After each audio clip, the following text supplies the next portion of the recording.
Hey guys, welcome to Tech Time. I'm your host Niru, and 2017 is almost at an end. And this year we saw many new smartphones and technology coming out.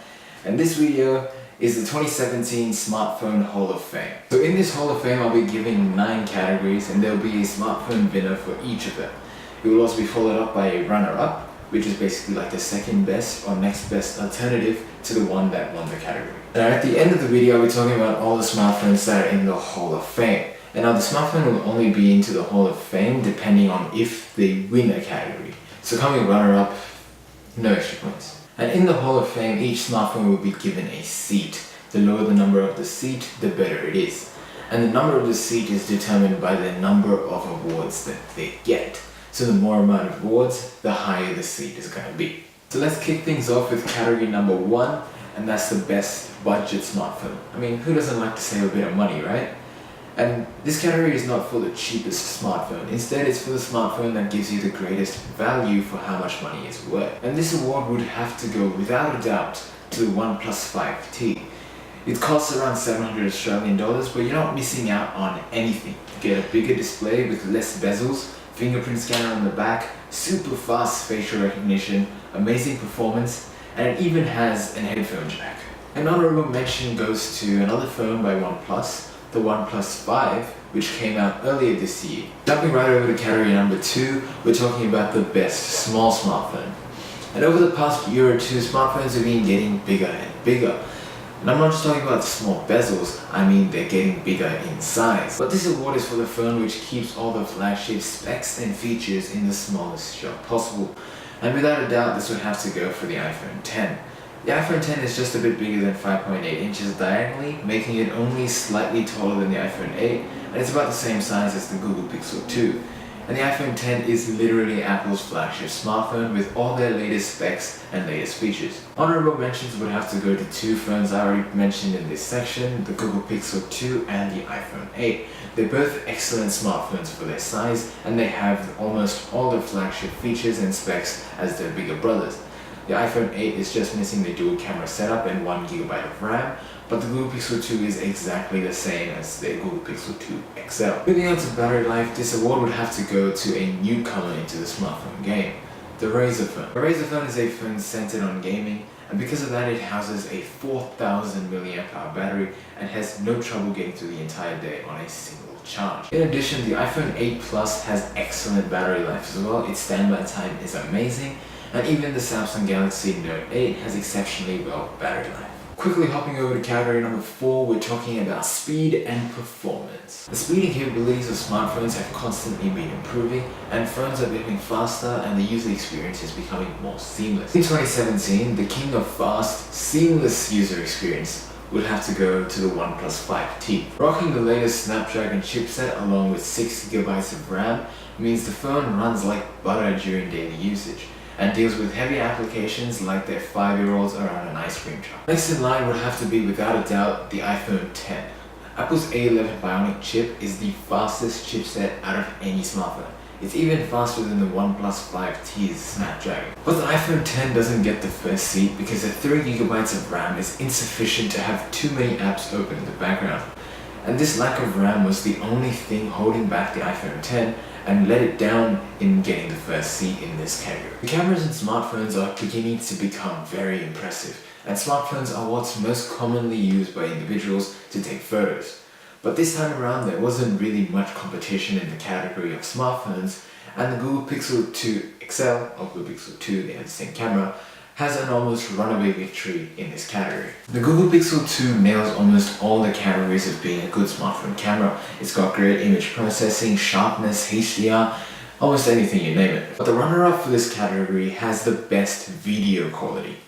The iPhone X, it has the ability of shooting 4K at 60 frames per second and 1080p slow motion at 240 frames per second. That is just insane. Some professional cameras cannot do that. Taking a look at category number 6, we're on 2 hands now. Category number 6, best build quality. By build quality, I'm talking about the overall aesthetic and look of a smartphone, so basically the overall design. This award would have to go to the iPhone X. The all-glass back, the shiny aluminium rails, the vertical camera and the edge-to-edge display is very impressive and gives the phone a premium feel. Many people tend to complain about the notch up at the top of the phone, but I actually don't mind it being there. It kind of reminds me of the dog's ears. The runner-up here would have to be the Essential phone. The Essential phone also has an all-glass back, titanium rails and an edge-to-edge display with a small cutout at the top for the camera. And the Essential phone only gets runner-up in this category because of that small cutout. And the cutout is only for the front-facing camera, which means that the notch is a lot smaller than the iPhone's. And when using the phone, the notch actually cuts out some of the phone's content and is getting in the way. On the iPhone, the area around the notch is just used for time, battery, and connection status, so you're not losing any content because of it. And that's why the iPhone gets the first place in this category instead of the Essential phone. Moving on to category number 7, we have the best technology in a smartphone. In 2017, we saw lots of brand new technology, and this award goes for the most advanced of those technologies.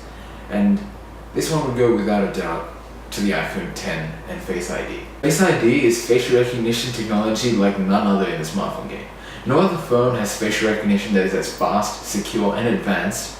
It may not be the fastest facial recognition scanner, the OnePlus 5T probably does that, but Face ID works in the dark from a whole range of different angles. It's just amazing. Runner-up in this category would have to be the Essential phone for the notch. And yes, the notch is fantastic technology. The notch is important because before the Essential phone was announced, it was conceived that the LCD backlit panel could only be cut in a rectangular shape. In fact, it was due to this limitation that Apple chose to have an OLED panel in the iPhone X rather than an LCD panel like all their other phones. Also, a quick shout out to the Razer phone for the sweet 120Hz display. Razer phone wasn't the first to actually have this technology. Apple used it in their iPad Pro series.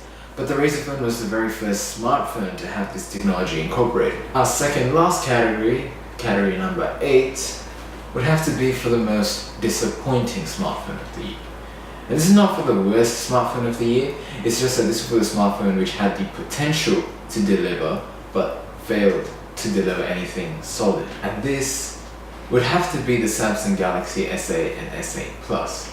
And I know some people are going to be very angry about this, but when compared to all the other phones I've mentioned in this list, the S8 and S8 Plus didn't really do anything. When you look at phones like Google Pixel 2, which push smartphone cameras to a whole new level, they have the smartest AI, the Google Assistant, and then there's the OnePlus 5T giving people super fast performance and the complete package for a very small price. The iPhone X bringing about change with the way we use and interact with our phones, and also having super fast performance.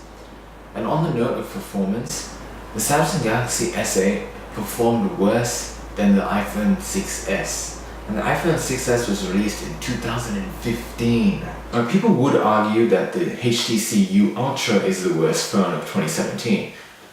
And yeah, it probably is, but the Samsung Galaxy S8, like I said, is the most disappointing smartphone. It's by no means the worst smartphone to come out in 2017. In fact, Samsung probably has the best displays in their smartphones. But I mean, they've been using that marketing tactic for like 2 years now. The phone doesn't have dual cameras, the fingerprint scanner is in a bad position, it's got horrible performance. Overall, not the greatest Samsung. Not the greatest. To end on a high note, we're at our last category. Category number 9, the best overall smartphone. And the best overall smartphone would have to be the iPhone X. You should have seen this one coming. The iPhone X won 3 out of 9 categories, was a runner-up in another 2 of them. There's no getting better than the iPhone X. It's not the best at everything, it has its own flaws, but it does tick all the boxes to be a great smartphone. And the only real flaws of the iPhone I could say is that the insufficient RAM and Siri. Siri is cool and all, but the Google Assistant is a lot smarter and can do a lot more things than Siri can. Honorable mentions would have to go to the Google Pixel 2.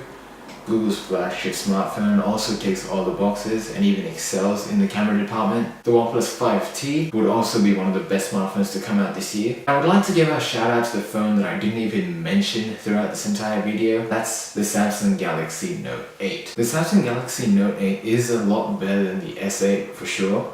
And it isn't in the video because the Note 8 excels in areas like display, best use of space, and so on, categories which weren't included in this video. Now that the categories are out of the way, here's a look at all the winners and the runner-ups for each of these categories.